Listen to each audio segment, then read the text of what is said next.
Vous détestez laisser des fautes d'orthographe dans votre blog? Bonjour, c'est Bertrand, votre coach web. Bienvenue dans ce nouvel épisode du podcast, épisode 463. Oh punaise, j'ai fait péter vous savez, j'ai un petit marqueur là qui passe dans le rouge, hein, quand vraiment je fais péter les niveaux sur mon bonjour. Bon bah là il a pété. Allez, j'espère que vous n'avez pas explosé les oreilles, hein, en tout cas j'espère que vous avez la forme, de l'énergie, de l'envie, des petits projets, des grands projets, envie de peut-être créer du podcast, envie de faire des blogs, envie de faire plein de contenu. Bah vous savez que je suis là pour vous aider.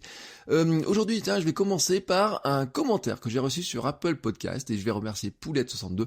Merci beaucoup pour ce commentaire qui me dit: bonjour Bertrand, en un seul mot à te dire merci.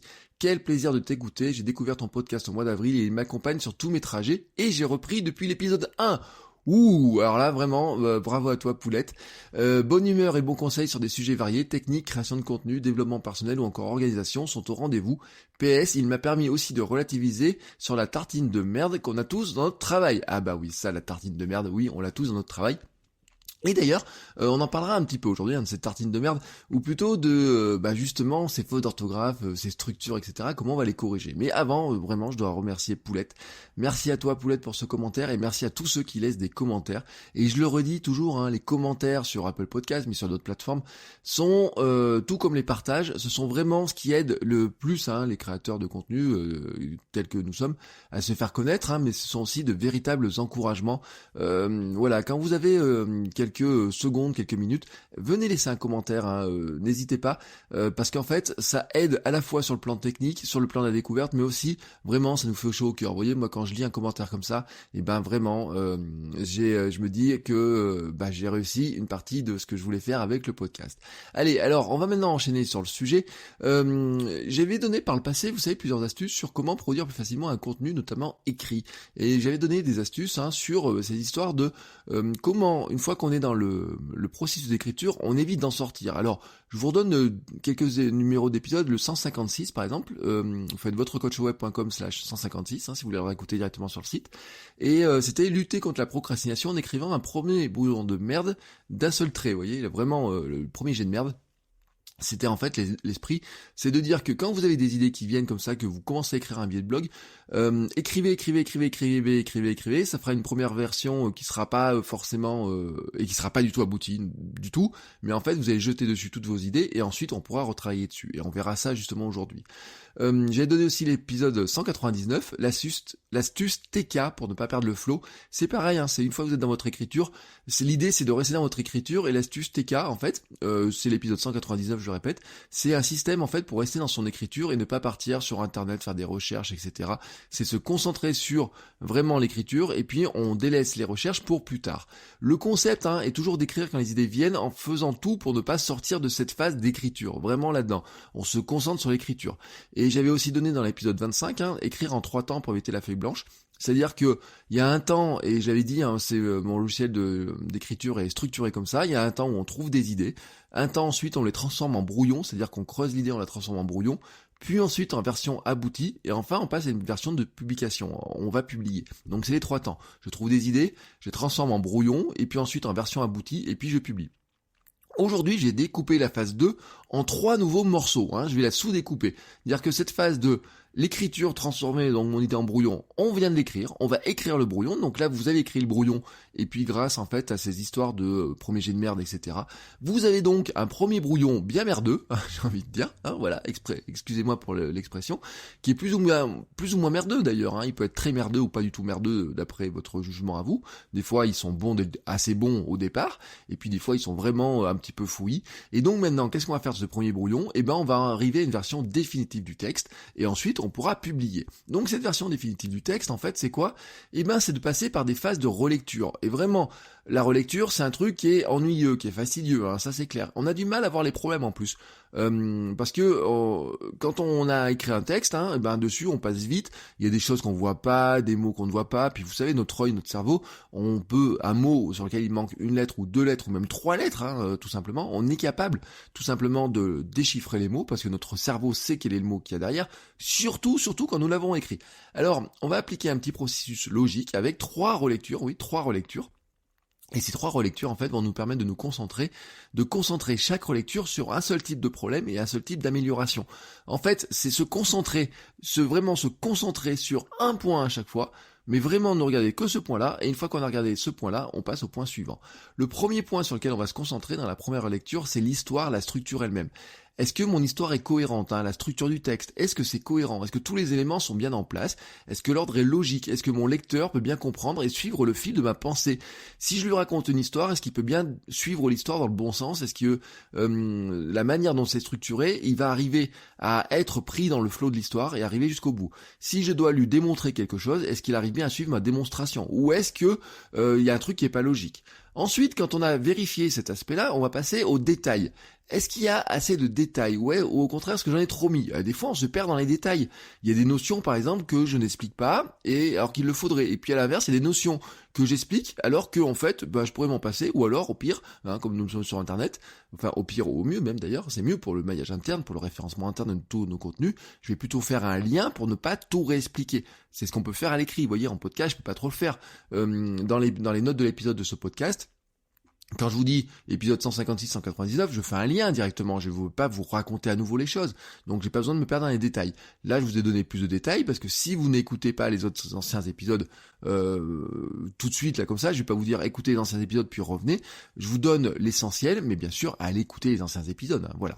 Donc, est-ce qu'il y a des notions que j'explique ou qu'il ne faudrait pas que j'explique? Est-ce que finalement ces détails aident vraiment le lecteur, ou est-ce que finalement ces détails finalement le perdre plus qu'autre chose? Est-ce que je vais trop loin dans la notion de détail? Est-ce que je pourrais me passer de certains détails? Ou est-ce que finalement, des fois, on arrive à un stade aussi, on peut se dire, à force d'aller dans trop de détails, peut-être que ces détails mériteraient d'être creusés et que ça deviendrait finalement un nouveau contenu, un nouveau billet de blog ou des choses comme ça. Ensuite, on va passer à 3e niveau de relecture. Là, c'est le français, les fautes d'orthographe. En fait, on a la structure est bonne. On a notre niveau de détail, etc. Donc notre lecteur peut comprendre le texte, il sait tout ce qu'il a à savoir et pas trop, assez mais pas trop, etc. Bien, bref, il sait tout ce qu'il veut. Maintenant, on va vérifier qu'en fait, il reste pas des coquilles, des fautes d'orthographe, des fois des mots qu'on peut inverser, des lettres qui manquent, etc. La typographie, des répétitions aussi, des mots mal choisis, des mots trop longs, des phrases trop longues ou trop courtes. Vous voyez toutes ces choses-là. C'est bien de le relire aussi des fois son texte à voix haute, pas de le relire comme ça dans sa tête parce qu'on va trop vite, mais de le relire à voix haute, parce que tout d'un coup, quand on s'écoute le relire, on a des nouvelles choses qui vont venir comme ça. On va dire tiens, ça va pas comme je l'ai écrit, ma phrase est pas bonne, il y a pas le flow comme je voulais, etc. Si vous êtes mauvais en orthographe, c'est aussi le moment de faire relire par quelqu'un d'autre. Si vous avez des problèmes d'orthographe ou de grammaire, moi j'oublie beaucoup de fautes, et on sait en plus qu'on n'est pas le meilleur pour relire nos contenus. Vous pouvez passer par un relecteur qui peut être quelqu'un de la famille, un ami ou quelque ça. Il y a parmi vous d'ailleurs, je sais, il y a des lecteurs qui sont très assidus et quand je fais des fautes d'orthographe, qui n'hésitent pas à me le dire et je vous remercie pour ça. Et puis au minimum, c'est de passer par un logiciel de grammaire et orthographe, comme Antidote par exemple. Moi j'utilise Antidote, qui est vraiment la référence française, soyons clairs. Il y en a d'autres, mais Antidote c'est vraiment une grosse référence qui voit beaucoup de choses, mais alors il y a des trucs qu'il voit pas, par exemple des fois des mots qu'on utilise mal, il y a des fois des trucs qu'il ne voit pas, voilà tout simplement. Donc il nous reste des coquilles qui peuvent arriver, donc c'est pour ça que des fois notre œil à nous plus un œil externe, c'est quand même pas mal. L'idéal pour conclure cet épisode, ça serait de laisser un peu de temps entre chaque relecture. Par contre, quand vous venez d'écrire, en fait, vous pouvez pas vraiment vous concentrer sur les erreurs, les problèmes, parce que vous connaissez votre texte par cœur. Votre cerveau vient de le produire, donc vous le connaissez par cœur. L'idéal, par exemple, pour un billet de blog, moi je dirais que ce serait laisser peut-être une journée entre chaque période de relecture. Alors vous allez me dire oui, ça va faire long cette histoire-là. Et oui, mais en fait, c'est ce qui vous permet de laissez votre cerveau un petit peu se reposer. Vous allez faire d'autres choses, travailler sur d'autres contenus par exemple, lire d'autres trucs, etc., réfléchir, et puis ça va enrichir d'une manière beaucoup plus intéressante. Pour un livre, le délai sera encore plus long. On pourrait dire que entre chaque relecture, vous allez peut-être mettre 15 jours pour vraiment laisser reposer tout ça, et ensuite arriver à revenir dessus. Le truc, c'est que si vous faites toutes les relectures l'une derrière l'autre, il y a des chances que d'une part vous fassiez qu'une seule relecture et que vous concentriez pas vraiment sur les problèmes, et puis d'autre part qu'en fait, une fois que c'est publié, vous vous rendiez compte 2-3 jours après, en regardant à nouveau les choses, que finalement vous auriez peut-être pu le faire autrement. Ça, c'est l'art de la décantation. Vous savez, il faut décanter, ou un petit peu filtrer, j'ai envie de dire. L'eau de source, elle passe à travers la roche pendant des années, et puis à la fin, elle arrive, tac, elle est pure. et ben là c'est un petit peu pareil. Il faut que vous fassiez des quanttés. Alors vous n'allez pas faire des quanttés pendant des années, mais vous allez faire des quanttés pendant plusieurs jours. Alors c'est sûr, en faisant comme ça, si vous faites un billet de blog le matin pour que ça soit publié le soir, vous pouvez pas le faire. C'est pour ça que c'est pas mal de travailler sur plusieurs jours, vous voyez. Mais si vous êtes sur une publication par semaine, vous pouvez très facilement avoir une structure en vous disant, il y a un jour j'ai l'idée, l'autre jour je vais creuser, je vais faire mon jet de merde, et puis ensuite les jours suivants, je vais m'occuper de relectures successives, etc., d'affiner mon texte, et à la fin de la semaine j'arrive en publication. C'est pas mal de procéder ainsi comme ça parce qu'en fait ça vous met des délais, ça vous met, vous voyez, un temps limite et une date limite. Vous devez vous mettre une date limite sur chaque un temps limite sur chaque étape, en fait, j'ai envie de vous dire. Sur l'écriture aussi, l'écriture ne vous dit pas j'ai 3 jours pour écrire. Non, vous dites par exemple aujourd'hui j'ai 1 heure pour écrire, je vais lancer toutes mes idées, je vais structurer toutes mes idées. Demain je prendrai 1 heure ou une demi-heure pour faire ma première relecture, après demain ma deuxième relecture, etc.